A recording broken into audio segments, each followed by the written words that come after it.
Hey guys, welcome back to the ranch. So this is my follow-up video to the video I posted last week. And as you can see, I received the replacement part for the DEWALT miter saw recall that was out. I'll post the link up above here if you haven't seen that yet. So it took about a week to get this part here. You can see it is the rear guard and deflector service, product number, made in Taiwan, all that good stuff, genuine part. As I said, it took about a week to get to me. I'm in southern Colorado, the end of the world, so it was pretty fast. Now, the first thing you'll notice when you open up the box and take it out is you get the new deflector and guard and a new set of screws. And what you notice once we open it up, you'll probably see it a lot better, is it is now metal. It is no longer plastic. The one that is currently on there, I'll show you once I take it off, it is actually plastic. So that's why they said it would shatter, and now they changed it to metal, which you can see here. And the design is a little bit different. It's got a spring to it, not that weird kind of plasticky thing.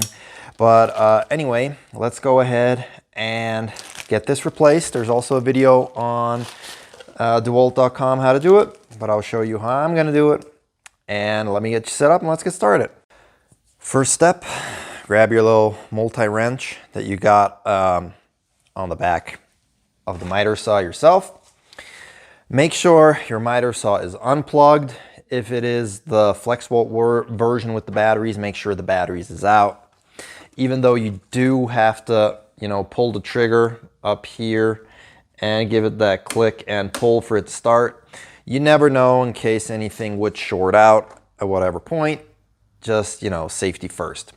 So step one is we got to remove the blade in order to remove the guard down here.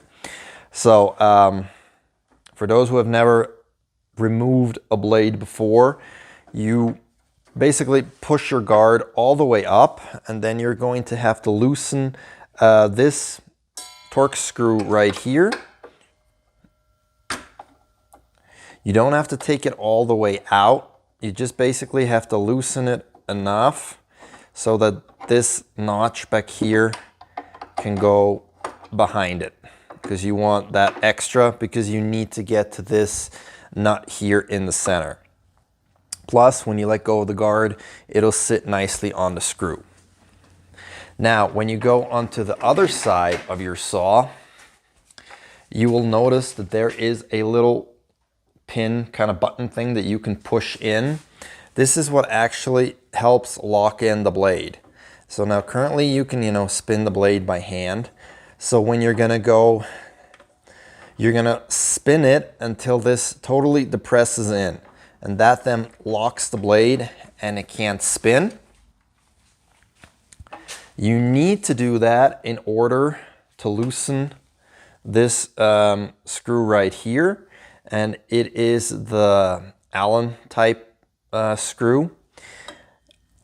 And you'll notice it says it actually on here which way you have to spin to loosen. So you're actually spinning it righty loosey, lefty tighty. So you're going the opposite of what you usually do to loosen something. So then put your tool down,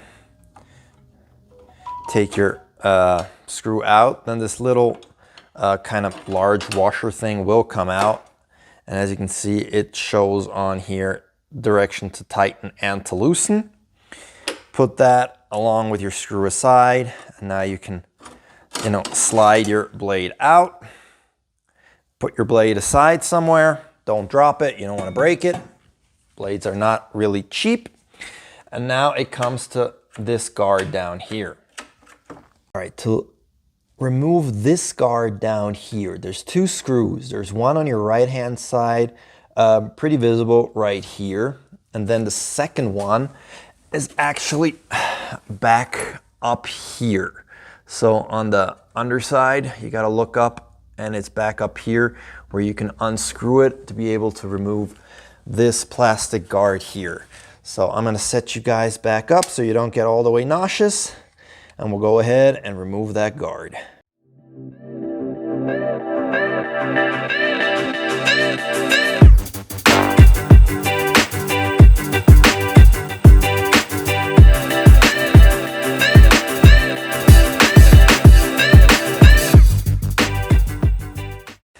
All right, I got the old guard out, and here's the new guard. So we can quickly look at it. As I said, this one is plastic, this one is metal, and the shape, they changed the shape up a bit. They changed up how it kind of works. Like this one's got a spring inside here. Let's see where you can see it best. Through here, you can see the kind of spring in there. This one, they did the springy action. They put sort of this metal tab here that's supposed to make kind of for a springy action, but it never really did. You could, I mean, it would get stuck. It would always get stuck with like sawdust and stuff and get stuck in one place.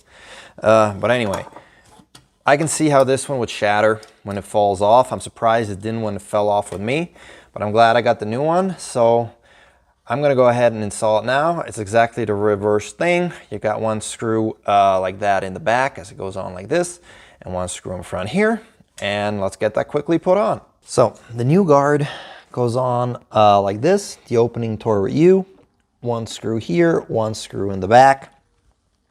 Now, I am going to be using the new screws that came with it. Going to first hand tighten the right screw, just to make sure I don't cross thread it. All right, and I can use my multi-tool. You can also just get a regular Torx screwdriver for this. Slowly snug it up.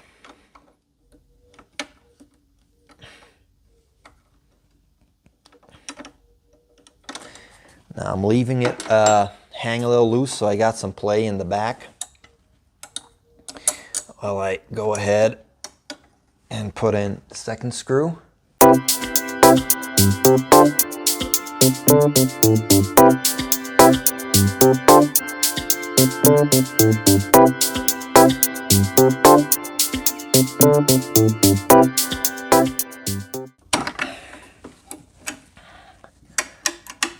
And there we go, guard is on.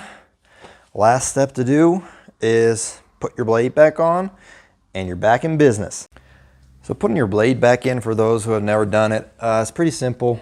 Just go the reverse way of putting it out. You got to put it a little bit crooked just to make sure you can avoid like all the screws that are everywhere here.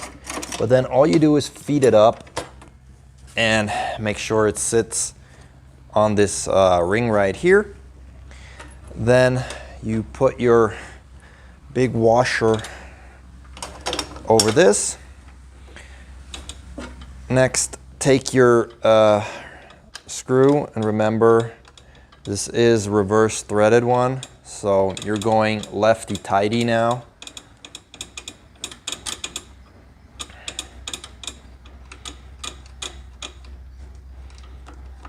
Just hand snug it all the way down. Then again on the other side, like when removing it, you'll want to push in that pin so the blade can lock. Oop, gotta reach over. Grab your Allen wrench and just snug it down. Don't have to go crazy. That's pretty much it. So after we tighten that down, we're gonna push this guard back down into place and tighten this screw all the way down again.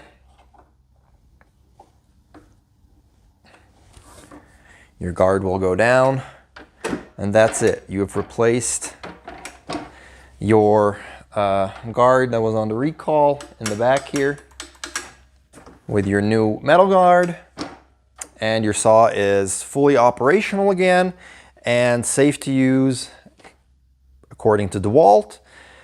And yeah, just remember, keep your fingers out where the blade is. Anyway, I hope this video helped you guys out to show you how to quickly change that guard from the recall. The previous video is where you can find the link to order that part if your saw indeed is affected by the recall. And stay safe, and I'll see you guys in my next video. Thanks a lot.